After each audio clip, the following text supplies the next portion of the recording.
أبطال العالم في العاصمة القطرية الدوحة، وكل الأنظار كانت مصوبة نحو نجوم المنتخب الفرنسي على غرار قائد وهداف ريال مدريد كريم بنزيما الذي توج بجائزة الكرة الذهبية، كيليان مبابي، أوليفي جيرو، ديمبلي والآخرين.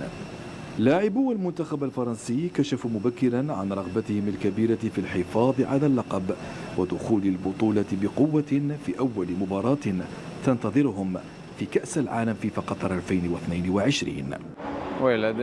بالنسبة لنا المسابقة ستنطلق مساء الثلاثاء المقبل. الآن نحن سعداء باستقبالنا في الدوحة، وسنستقر في مقر المنتخب وسنستعد بأفضل طريقة ممكنة. الأجواء داخل المنتخب رائعة، الجميع متحمس لانطلاق لمنافسة كأس العالم بطاقة إيجابية، ونحن متشوقون لضربة البداية. استقبال رائع حظيت به تشكيلة المدرب ديدي ديشان الذي عبر هو الآخر عن سعادته الكبيرة بالوصول إلى الدوحة، والجميع الآن ينتظر بفارغ الصبر صافرة البداية.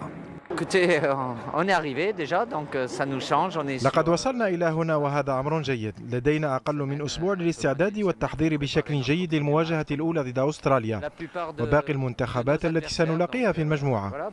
الجميع متحمس لخوض هذه البطولة. سنلعب شهر نوفمبر، وهذا شيء جديد على جميع المنتخبات المشاركة في البطولة وليس فقط على فرنسا. رحلة المنتخب الفرنسي ستبدأ في 22 من الشهر الجاري بمواجهة أستراليا، بحضور أبرز النجوم على غرار كريم بنزيما، كيليان مبابي وأوليفييه جيرو.